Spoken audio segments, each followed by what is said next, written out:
The advice and opinions expressed by the host of Autism Live and her guests are meant solely as suggestion and should not be in any way construed as child-specific advice. The Center for Autism and Related Disorders advises working with a board-certified behavior analyst who has experience with autism before starting any intensive behavioral intervention. Any choices you make in determining your child's treatment are completely at your own discretion.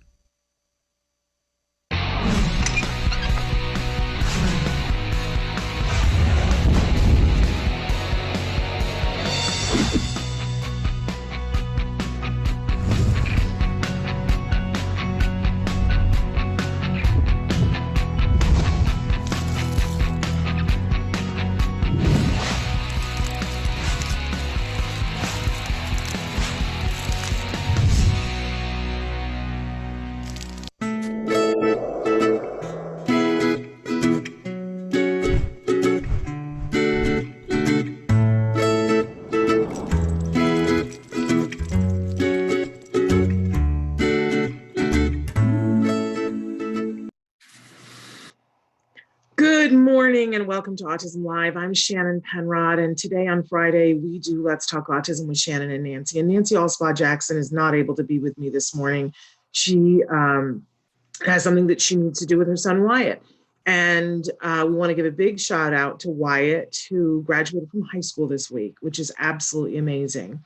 And I got a lot that we want to talk about here on the show today, and we're going to have guest licensed and marriage and family therapist Vince Redmond a little bit later on in the show, and trust me, we're going to need him because I got a lot I want to talk about. But first and foremost, I want to say that if you are a praying kind of person and you watch this show, then you know and love Joanne Lara. And I'm not at liberty to say a whole lot, so I'm just going to say that she needs your prayers today.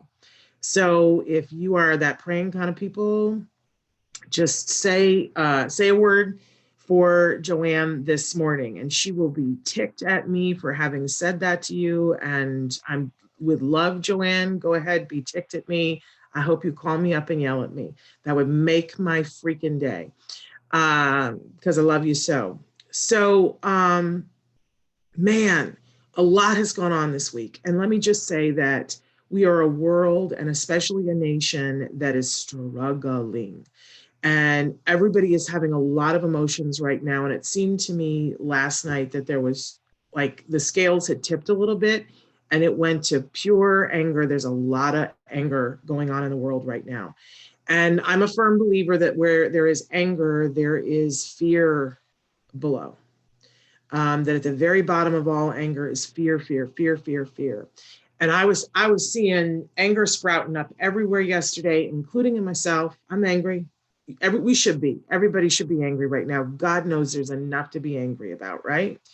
But I think it's worthwhile to step back and go, okay, I can't control what's happening, but I can ask myself, what am I angry about, and what is the fear beneath that? And I'm going to ask everybody within the reach of this show for a moment to ask yourself, what are you angry about and what is the fear beneath? And I can't take everything that's going on, and I can't take on all of it in the news because, man, it's bigger than I can get my head around, right? But it was in our lineup for us to talk about two very specific stories this morning on Autism Live. And I found myself not even waiting until this morning. I posted something on Facebook last night.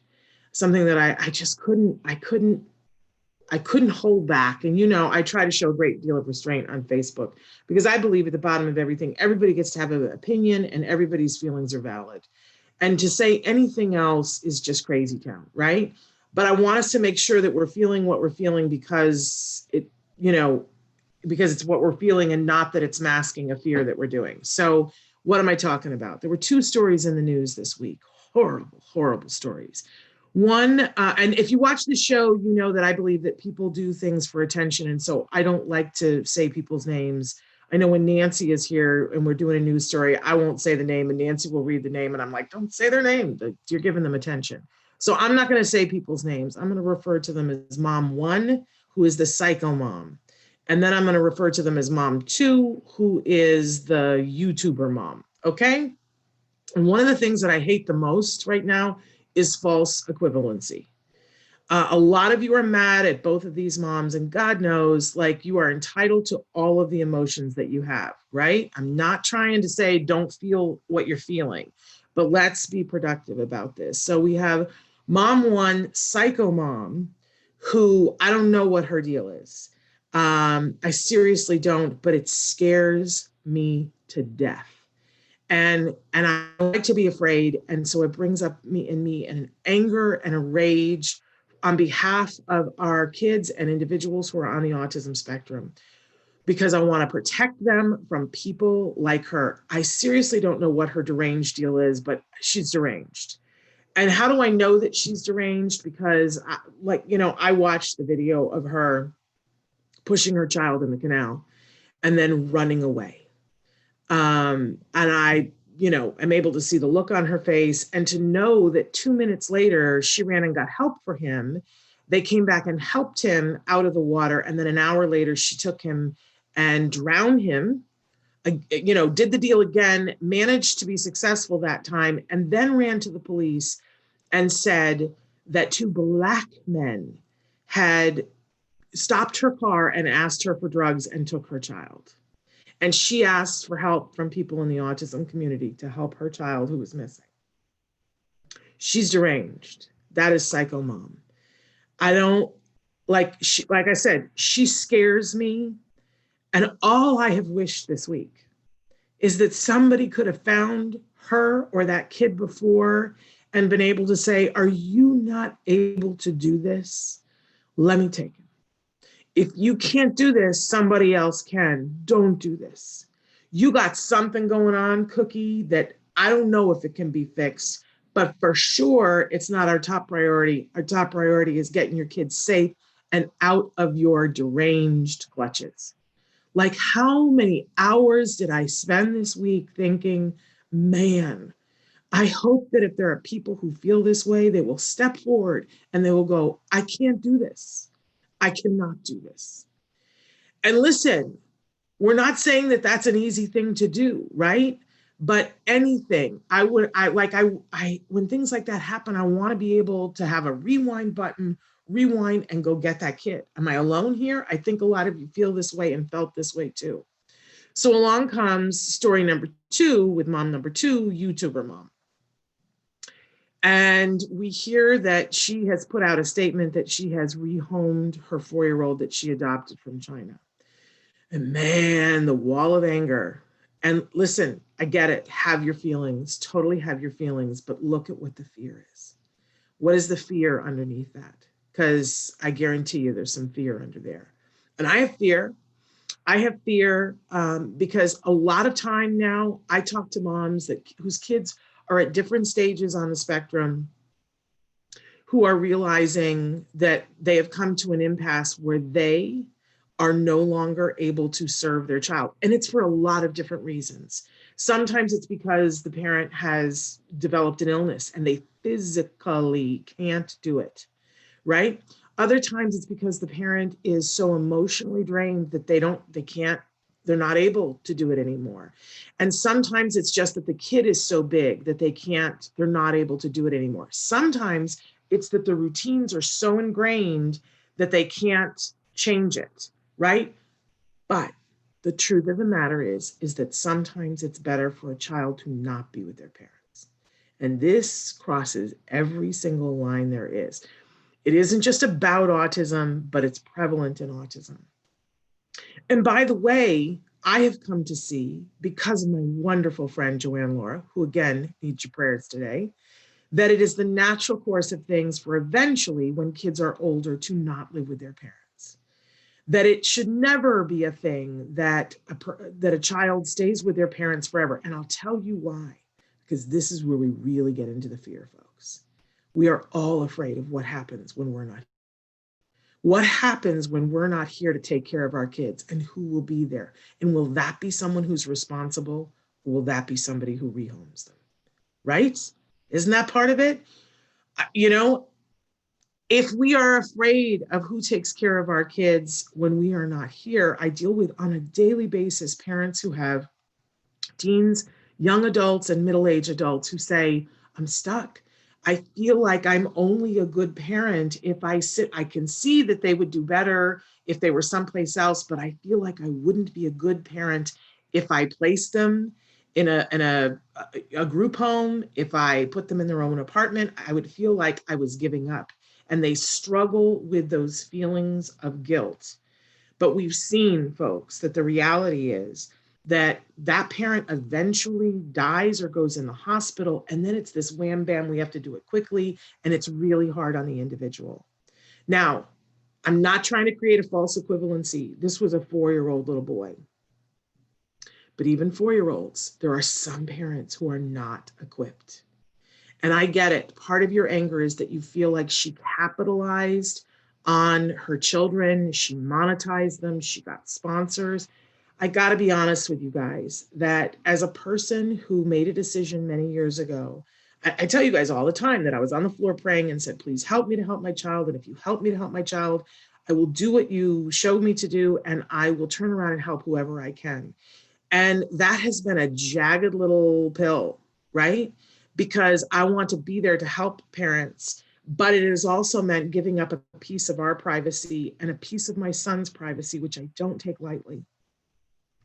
And when my son was old enough, we started having conversations all the time about, is it okay to talk about this? Is it not okay to talk about this? And there's lots of stuff I don't talk about to preserve his privacy.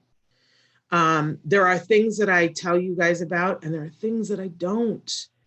And when you are a person, when you make a decision to be in the public eye, and people do it for different reasons, I don't know what her motives were. I know that she was somebody who was trying to be a YouTuber and not being very successful. And then she went through an international adoption and saw that she gained a lot of viewers and she got a lot of sponsorship from it.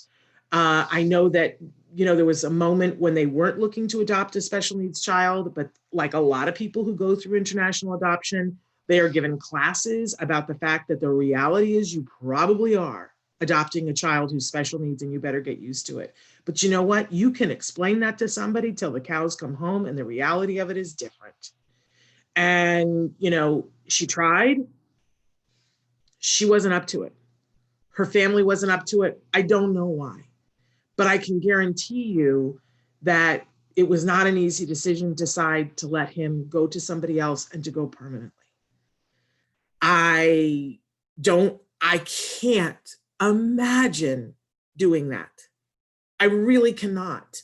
But I watch parents struggle every single day with being able to say, this is where I'm no longer effective for this child. And my fear is that this backlash and making this woman, who had lots of other things going on, that those parents are now going to feel like, see, you're a bad parent if you let your child go live with somebody else and let them pick up the care of your child, custodial care of your child. And I'm so afraid because there are parents out there who need help. And we see what happens when they don't get help. It's not just the woman who pushed her child in the canal. There have been people who have been hurting children. And we have got to stop acting like it's all hearts and flowers and roses, right? This is tough. And we know, first and foremost, we in the autism community know this is not an easy haul. It's not for everybody. I know some of you are out there are heroes and that you are getting it done every day. And this is unconscionable to you that she had her 4-year-old placed, because there's so much that can be done at 4. But you know what? She couldn't do it. I'm so grateful that kid's alive. I'm so grateful that whatever that woman had going on, you can judge whatever, her monetizing, her story. But here's the deal. People said to me last night on Facebook, you need to look her up and see this woman is, whatever. I really don't, but I did. I looked up and I saw that she was not trying to monetize. The truth is, it looks like she was trying to hide the fact that she had her child placed someplace else because she wasn't talking about it. And when people were asking about it online and going, where is he? We enjoyed watching him. Where is he? Where has he gone? And they were persistent. And that's when she came forward and made a really stupid statement about rehoming him. What a stupid thing to say. Okay, we can be upset about that. We can be upset about the whole thing. But I'm saying, please don't vilify the fact that she said, I can't do this. Please, there are lives at stake, lots of lives at stake. So I'm asking you, have your feelings, have them, I would love to say to you, none of us should judge, but we all are, including myself.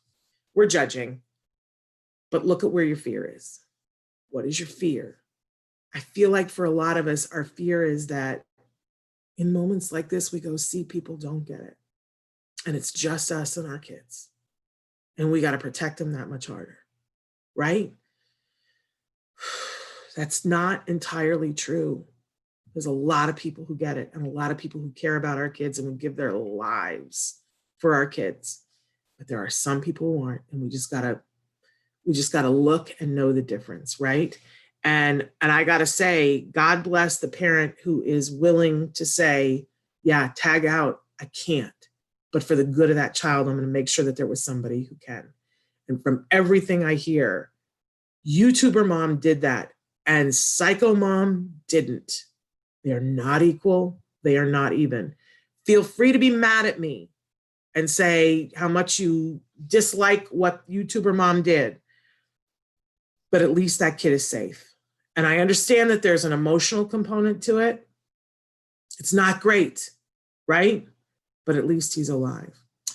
Okay, that was my rant. I see that we're saying hello to Chaka. We're saying hi to Christina. We're saying hi to Anna and Michelle and Sahas and Anna Marie. And I know somebody wrote in and said, my heart is breaking. My heart is broken, absolutely broken. But I know that these things will continue. And we have to be adult. We have to look at them. And I just want to say, if there's anybody out there who feels like, man, I just don't think I can do this another day, please reach out. Please reach out. Don't harm yourself. Don't harm your child. It's just not, that's not acceptable. Okay. So much going on, right? But we have Vince Redmond, who's going to be with us. I told you we're going to need a licensed family and marriage therapist to get through this. And these are not the only things going on in the world, but I know for the autism community, like sometimes things that are going on in the world that feel like what could we possibly do? Sometimes I feel so small in the world and feel like, man, like I wish I could fix that. And I just feel powerless. So we, I think as autism parents, we sort of move our like we're like lighthouses, and we move our light and we go, here's this other thing. Okay, I'm going to focus all my energy on this one thing that affects our community, because we feel like we have a little bit more traction there. And it's been a bad week. It has been a bad week. But it's Friday, and we have learned in this autism community, we're going to pick up and just keep on going, because that is what we do. And we're going to love our kids, and we're going to our kids, and we're going to love on them and their friends and other people in the community, because that is what we do. And you know what? When we meet other people who love on our kids, we're going to appreciate them. And if there's one thing you can do today, that's, if there's somebody in your kid's life who's making a difference, who's not a part of your family or his extended family, reach out to them and say, God bless you. You're the kind of people that make me want to be on this planet, because I know you get my kid. I know that you love my kid, and you love them for who they are, not in spite of who they are, which is the greatest gift anybody can give anyone in this life. So that's what I have to say about that. Okay, do we have Vince? Because I need Vince. Is Vince with us? Let's see if Vince is with us. Hey, I'm sending big hugs to Paula too. Yeah, to my adoptive moms out there, right? Love to you guys. because it's a big, big deal to put your heart out there and say that you're going to adopt a kiddo. And I know lots of adoptive parents who they would tell you, yeah, the origin story is that I adopted my child, but my child is my child. And, that's everything, right? And I know that a lot of people looked at this story and said the fact that she rehomed that kid meant that she never got there with that kid. And I don't know if that's true or not, because I know lots of parents who have kiddos on the autism spectrum, and they are their kids and they love them, and they make the decision that their child is better off not in their home. And that is a thing, y'all. So I hope that we don't know everything about this story. We don't. And just like when people give a child up for adoption and they go, I don't have the wherewithal to have a child, so I'm going to give this child to someone who can. That is an act of love. That is an act of courage and strength and bravery. And when an autism parent says, I can't do this, so I'm going to give them to somebody else, we have to look at it that way too. Yeah, she used the wrong words. And I don't know that, like, I haven't watched her stuff. I get the sense that she and I are never going to be close friends, right? Which is why I'm not saying her name and not giving her any more attention for this. But in terms of what was right for that child, it is indisputable. The facts are there. That was not the home for that child. It wasn't. And he is someplace now that I understand that he has someone who absolutely adores the ground that he walks on, and is someone who has a medical background, knows exactly what they're getting into, and that child is going to make great progress. Fingers crossed. Fingers crossed. Okay. So we don't have Vince yet. That's okay. What I want to know from you guys, what disagree with me. Feel free to disagree with me. Tell me what you're feeling. Tell me what you're mad about. Tell me what you're afraid about. Because we've tossed a lot out there this morning. I'm just checking on to our other to our live feature. I didn't even start at the beginning telling you guys how you could connect. You can connect with us right now through autism-live.com. You can also be connecting with us on Facebook Live, and we are on YouTube, Periscope, and Twitter at the moment. Okay. I want to encourage you, if you haven't already, take a look at what Holly Robinson Pete had to say about mom number one. I have to be honest that, like, I wasn't going to watch the video, and I thought, if I'm going to talk about this, I need to be able to talk about this and have as much information as I can have, right? It's unthinkable that she could do that to her child, and do it not once, but twice. That's why I say she's a psycho bag of whatever. And the fact that in this environment, that when she was trying to get the attention that she was trying to get, and trying to get people to think that she was a victim, that she would, as a white woman, say that it was two Black men, is another layer for me in this environment that I cannot. It is unthinkable to me. And on behalf of every white woman, I am angry at her for that, on top of everything else. Okay, some big hugs. Somebody says, stepmoms to my oldest with ASD. I raised my stepson since he was 5. It was so hard, but I'm glad he is in my life. He is 26 now. I have a dear friend that I love who recently said, we end up with a family that we're supposed to end up with. And I think that that's true. And sometimes you're with a family that you're not supposed to be with. And that's rough. That is really, really rough for everybody who has ever felt like they were in a family and they didn't belong there, right? When you finally found the family that you were supposed to be with. And sometimes that journey is long and hard. I know adults that are still finally now in their later years finding the home that they're supposed to be with. And it's rough until you find them. And for children, it's just horrible for me. But I cling to the fact that little boy is where he is supposed to be now. And I also want to say that, everybody was saying, she's monetized.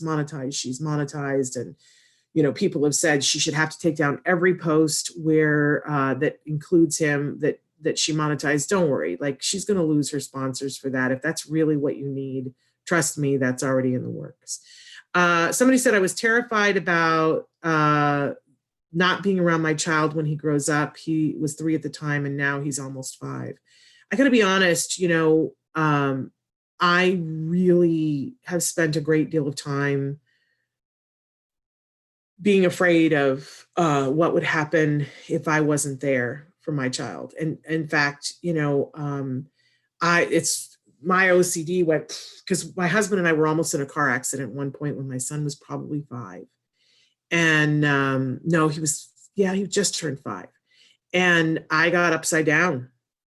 I got totally upside down. Now, for me, that upside down meant that I couldn't drive my car, and I didn't like being out of my house. I had panic attacks if I was outside of my house. And I got so far upside down that I had to do cognitive behavioral therapy. And I finally got to that pivotal, we did weeks and weeks and weeks of cognitive behavioral therapy. And cognitive behavioral therapy moves really, really slow up to a point. And then it's like you have the breakthrough moment, and then things are easier and better. And they're usually easier and better for the rest of your life. And I got through the breakthrough moment where I realized that the thing I was trying to take control over everything, and anything that I couldn't take control over, I wasn't participating in. And the breakthrough moment was when I said the words, I can't keep him safe. Even now, right? I was admitting the truth that my son was 5 years old and that I could do a bunch of things. I could, move heaven and earth and do a bunch of things, and still I couldn't ultimately keep him safe, because none of us can.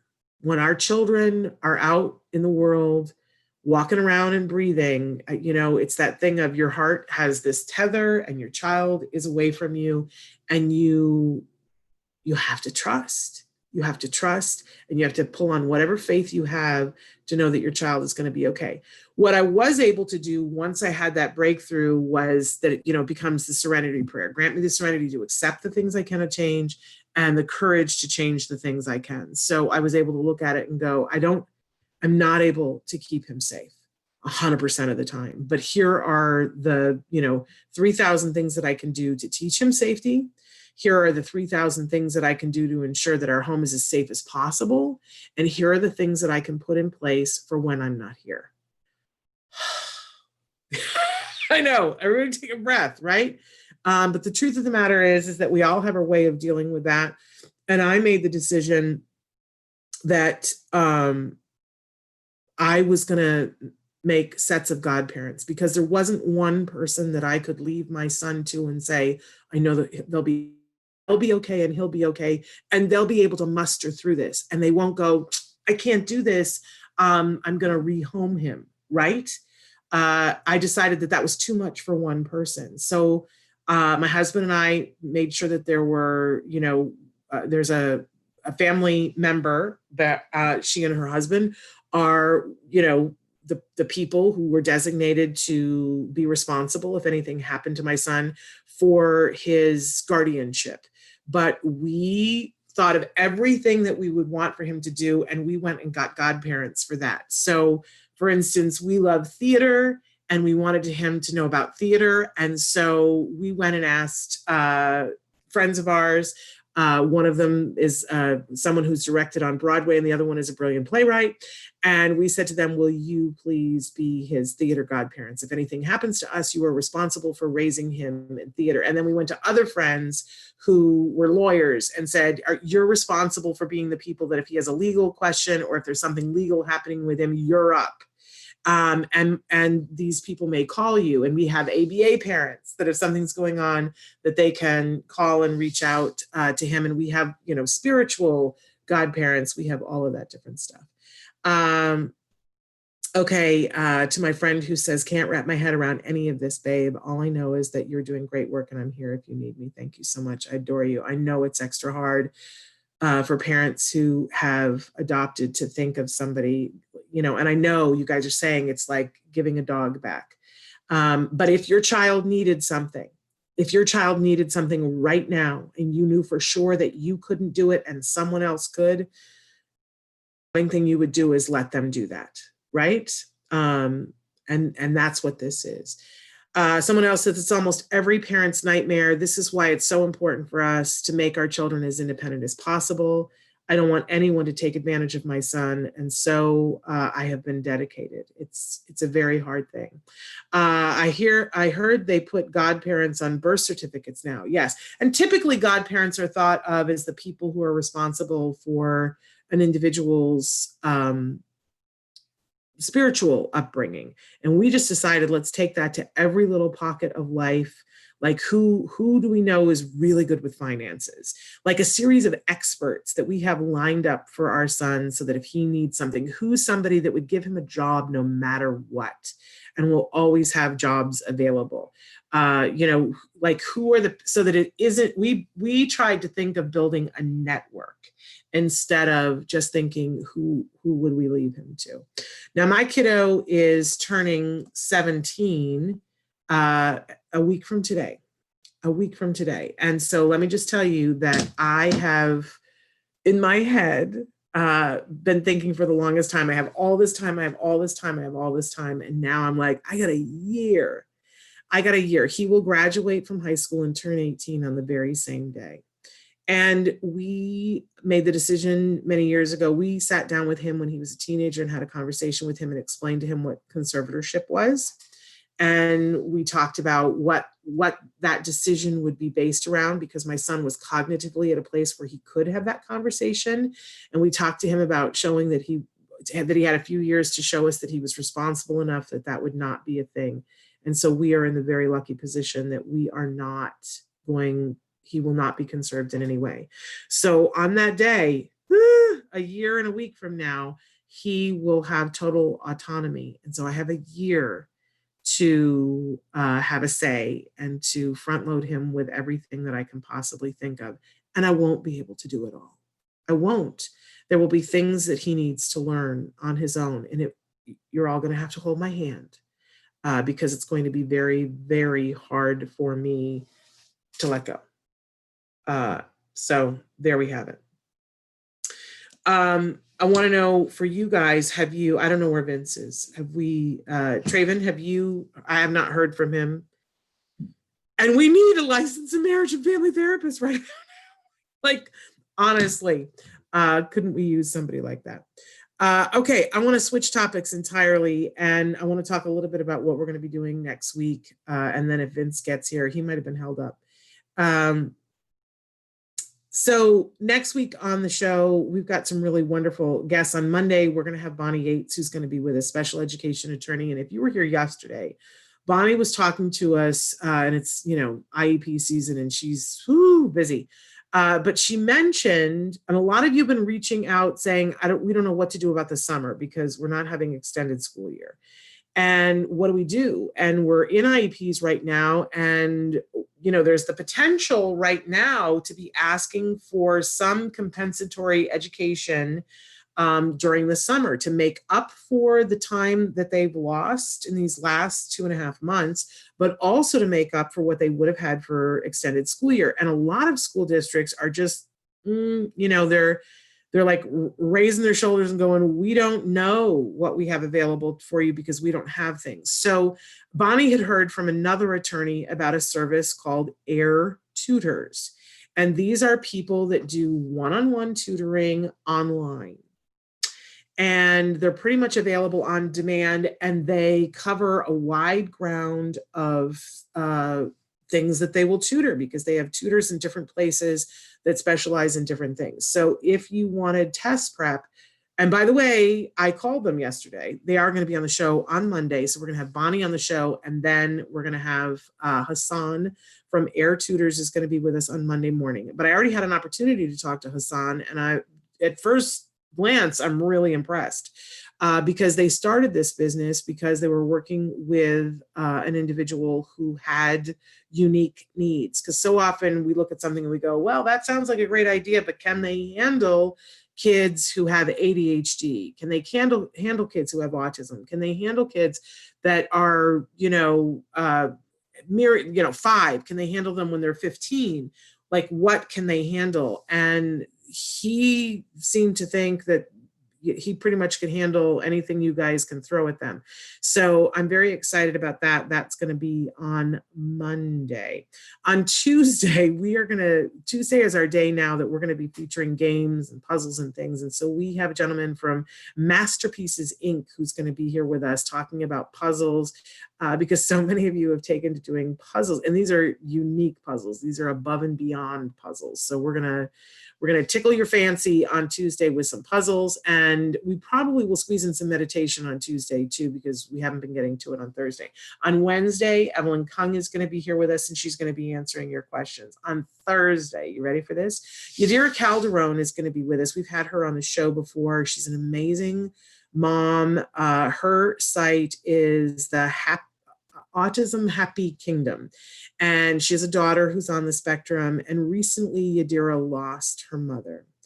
And the process of watching her mother die and going through the grief and the paperwork and all of those things with her mother made her think about, what will it be like for my daughter when I am gone, and how will she process the grief? So we're going to talk about grief on the spectrum, and how we prepare our kids for death and how we help them to deal with death. And we're going to do that with Yadira. And then on Thursday, we're going to have Courtney Tarbox. Does that name sound familiar to you? Yes, we'll talk a little bit about that. But Courtney Tarbox is a wonderful professional in her own right, and she specializes in ACT, acceptance commitment therapy. And she is going to be doing a workshop coming up the week after next about how to do ACT with our kids on the autism spectrum to help them to deal with their feelings and their anxieties. We've been waiting for this. Courtney's going to be with us on Thursday to tell us more about that. And then on Friday, we're back here. Nancy Alspaugh Jackson will be joining me, and Tom Island will be here. And Tom, he's a wonderful self-advocate and an international speaker. And he's got a lot to say about a lot of things that have been going on in the world that he wants to share with you. And in particular about the rights and the needs of individuals on the spectrum during this COVID emergency. I hear that Vince is here. Vince, we need you more now than ever. Thank you so much for joining us. That is my fault. I apologize. No, you're fine. How many times have we messed up when we were going to meet with you? So do not worry at all. 100% me. I was waiting for Skype and then went, maybe she sent me a Zoom. And I looked and went, sorry. No, it's okay. Looking at my phone, I'm like, No, it's all okay. This is the first time we've had you on in this way then. Yes. Yes. Well, welcome to our Zoom format. So Vince, to catch you up, we're so glad you're here, because we never more have we needed a licensed marriage and family therapist than we have today. And I don't know if you got my message this morning that we were going to talk about this, but there were the 2 stories this week, and I just went on a rant about them. And I had asked Vince this morning, you guys, if we could talk specifically about the feelings that a parent goes through when they make a decision that their child would be better off and potentially make more progress not living with them. This is a very hard decision, but it is a decision that a lot of parents need to make. But there is guilt, Vince, and it is not being made easier by the fact that people are vilifying this mom that gave her child up. So I want to talk about that first, but then I want to talk about for the parents who are desperate and feel like they don't have a way out and are potentially thinking about doing something really horrible. And I feel like those are separate things, but help me if I'm wrong, Vince. Separate, but the same, right? I mean, it's part of the grief, part of the pain, part of the process that families go through. Now, extremes for sure. We're talking about 2 of the extreme situations, but a lot in the middle, we share a lot of the same grief that these 2 families have gone through, the same struggles that they've gone through, the same thoughts and disappointments and sadness that they've gone through or are currently going through. Each have decided different ways to deal with that grief and situation, both very extreme and very, sad to see and to read overall. But the fact that they're going through it, I think it touches the heart of all of us, touches the heart of everyone who has a special needs child and has lived through that grief and that disappointment and the shock, that they've gone through. Yeah. Yeah. So many times this week, I've been thinking about the perspective taking. Mm-hmm. And we, it's one of those things that they talk about endlessly, that people on the autism spectrum are not good at perspective taking. And I got to say, Vince, I think that all of us need a refresher course in perspective taking. Absolutely. And it's not the same. It's not the same for any of us. And, I'll be the first person to say that, I went through a period of time.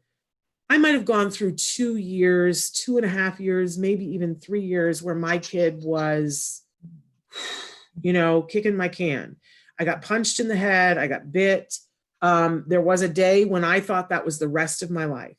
And I can tell you how not okay it was. Right. But I very quickly got help. Within a year of my child being diagnosed, I got help. Big time help, where they were constantly showing me that he could learn, he could get better. And if I worked at things, they showed me a way out. Right. And it was everything to me, because even on the hardest day, I was like, well, I guess I'm going to have to learn something new. But there are people who can take care of him. He can get better. I can do better at this. I don't know where we'll end up, but I saw hope at the end of the tunnel.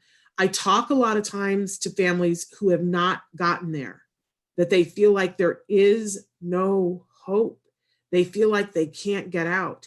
And I only know a snippet of what that feels like, a snippet of what it feels like. And I can't imagine how bad that must feel, to feel like I'm not going to be able to do this.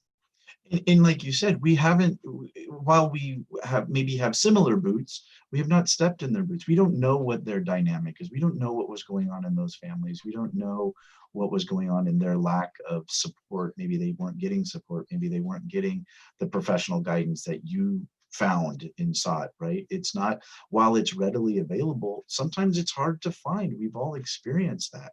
We go to certain professionals and they guide us, maybe a different way that doesn't lead us to hope. Maybe it leads us more to feeling that we can't do this, or this is something that is tolerable. And but we don't know that.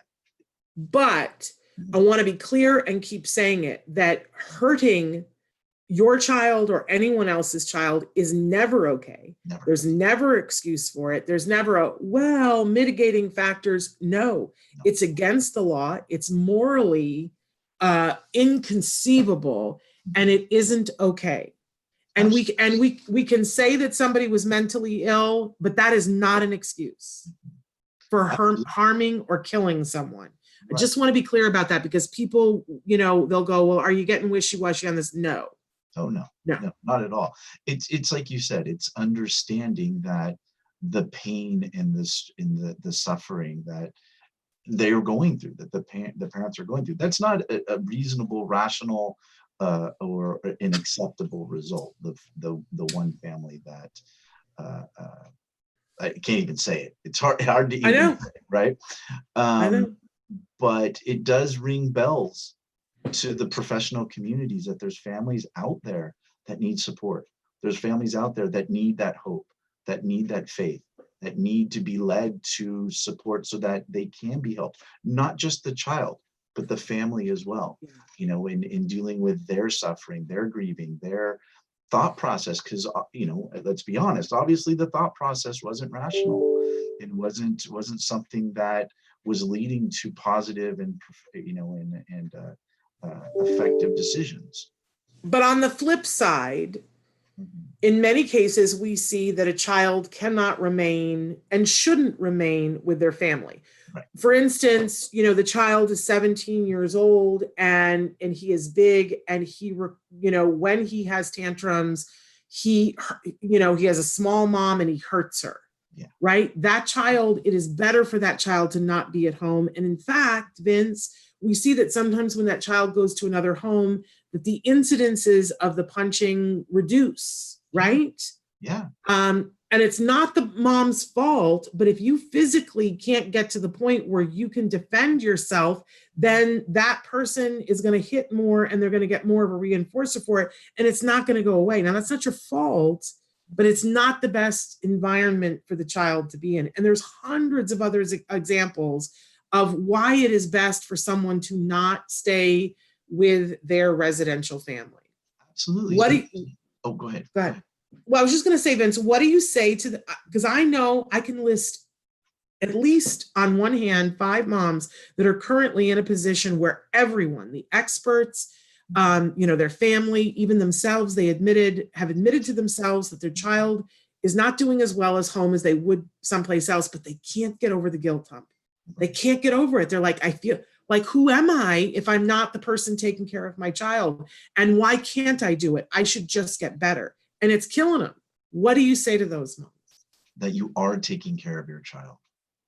That is what you're doing. You are taking care of your child. You're putting them in the environment that is they're going to thrive in, that they're going to do better in, that they're going to improve in. It be another residence, it be a residential placement, it be a hospitalization.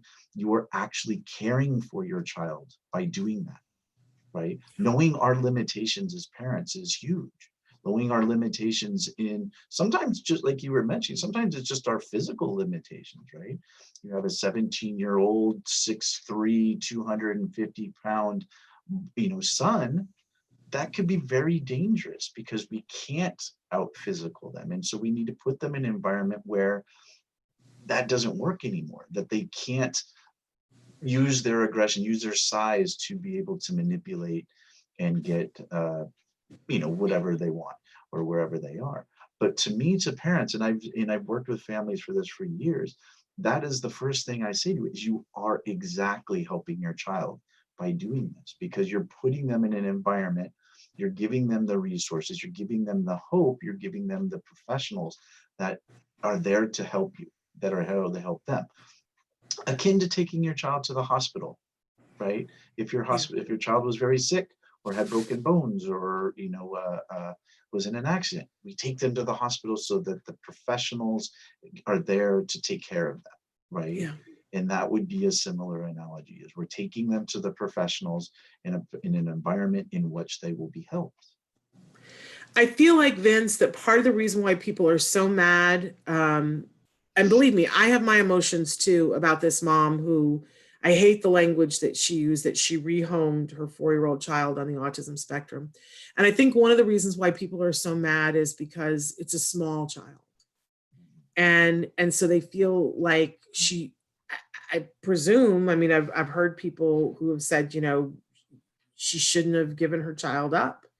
And it isn't something that we see frequently, where a parent of a small child says, look, the autism is too much, and so I'm going to place my child in a different environment. But we do see it sometimes. And,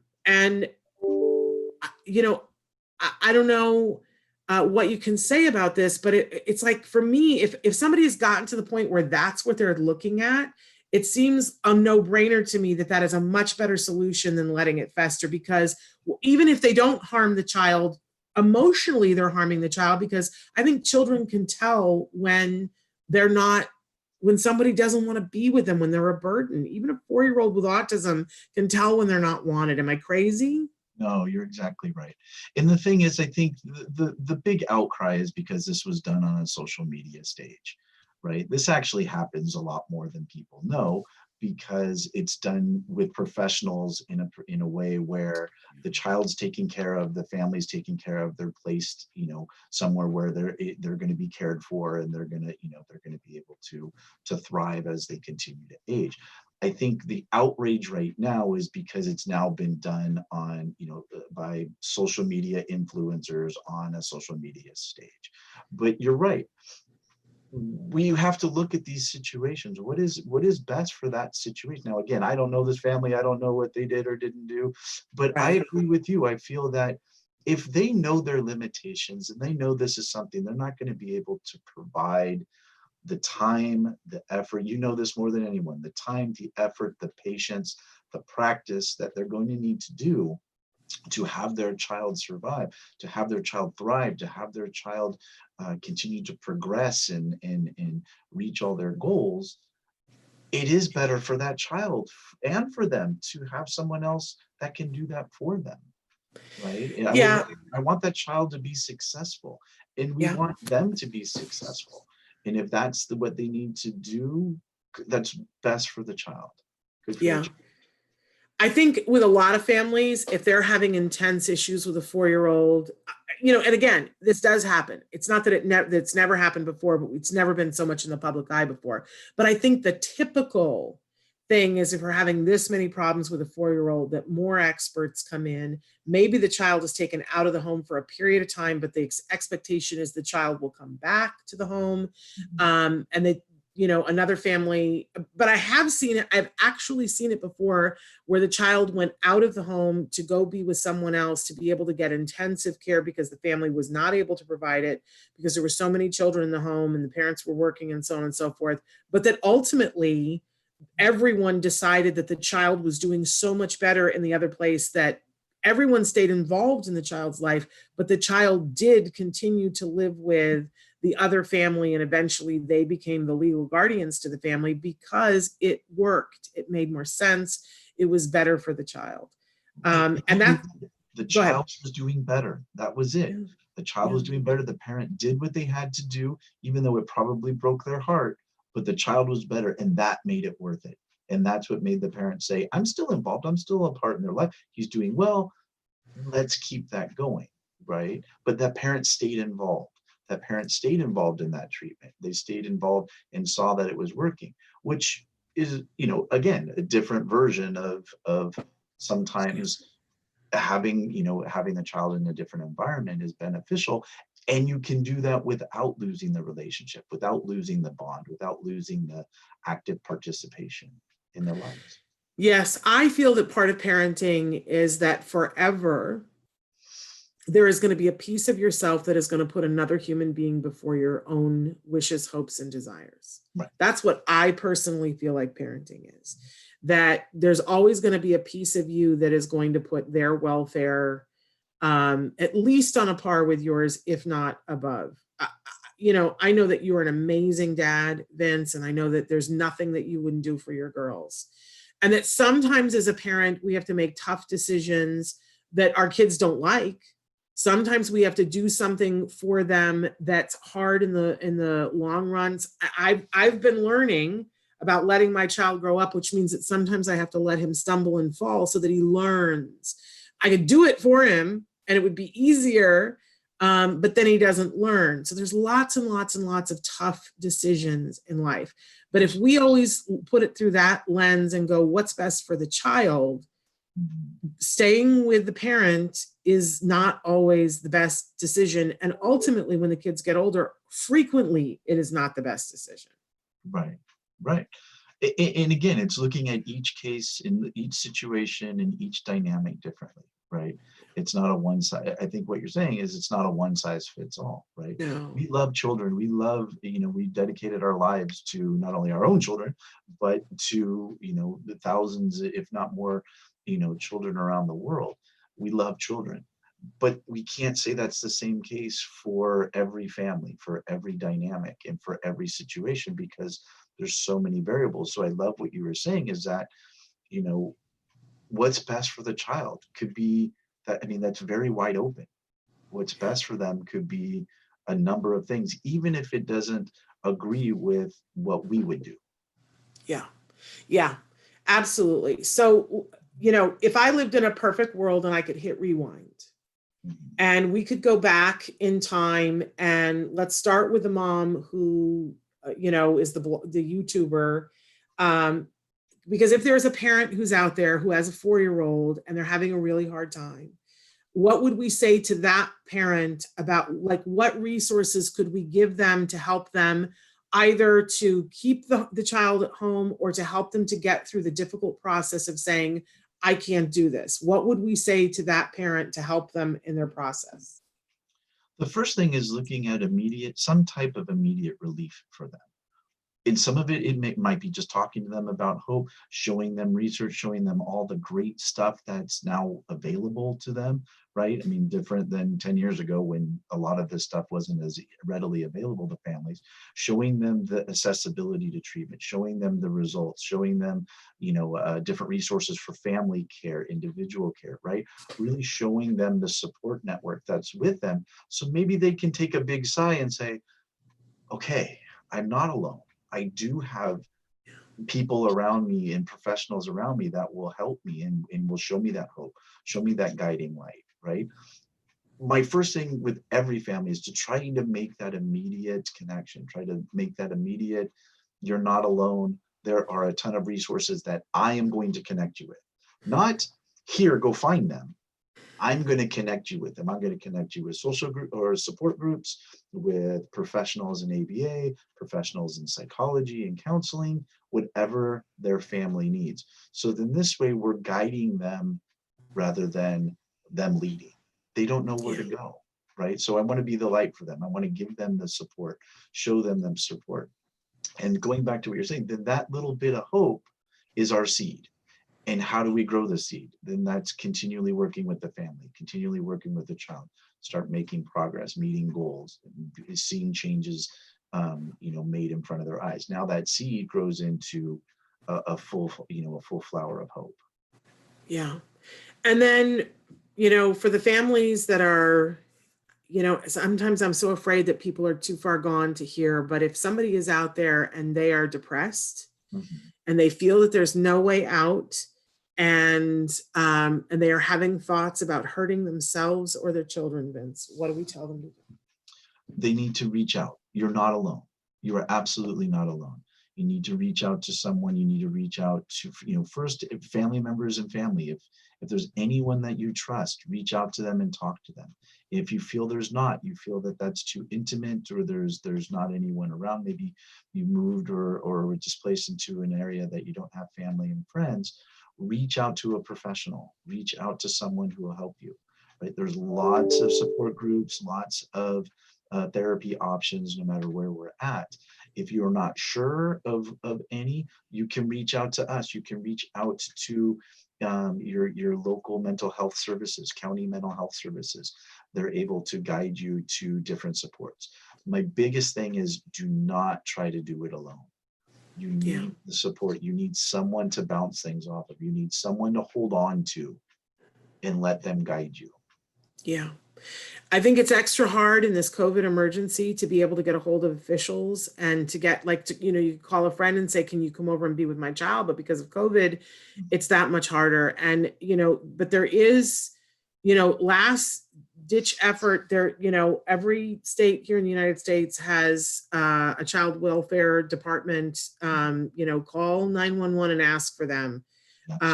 Do what you have to do to keep yourself and your child safe. I wish that, just like we learned years ago that there has to be a safe haven drop off for newborn babies that a mother can't take care of, right? That they can just drop off, there's no recriminations, whatever. I wish that there was a safe haven respite in every hospital for children and teens and adults with autism, that if the caregiver is not capable, that they could, with no recriminations, drop their child off at a hospital and say, I need some respite, I need some help, I need some support, and that there would be, the child would be taken care of for whatever period of time, and that there were psychologists and officials that could help that individual and determine, can this child go back to this parent, or does this child need to be someplace else for a period of time, or does this child need to be someplace else forever? Because unfortunately, I think until we do that, we are going to have situations like we've seen this week. Right. Where there is a loss of life. And that is your last response, right? You have those professionals, you have 911, you have social services to come and help you, and maybe even remove the child from if that's where you're at, if that's the place you're at, they will take care of your child and they will find a place for them so that you can care for yourself. It's never too late. It's never too late, and there's always services there to help you. even at your most, vulnerable state, you still have 911 and welfare services to Yeah. come and help you and help your child. You're never alone. And anything is better than what the mom did, who killed her child. Anything is better. Unfortunately, Vince, we're out of time, but thank you so much for being the voice of rationality, because I certainly needed it this morning, and we really appreciate you. I hope that you have a great, great weekend. I want to say to everybody, I hope that for our world and for our country that we can begin to heal with all the things that are going on right now. I encourage you, if you need some help and support, to reach out, to get somebody to talk to. There's so much going on right now, and you're having feelings. We're all having feelings. You don't have to have them alone. Vince gave you some great resources, and we will hope for a better week next week. And again, just asking for anybody out there, include our good friend Joanne Lara in your prayers. Thank you so much for being with us, Vince. Thank you. We'll be back on Monday. I'm sorry, what were you saying? Again, sorry I was late. Oh, no, you're fine. We'll be back on Monday. Until then, give your kiddos a hug from me and one for you too. Bye-bye for now.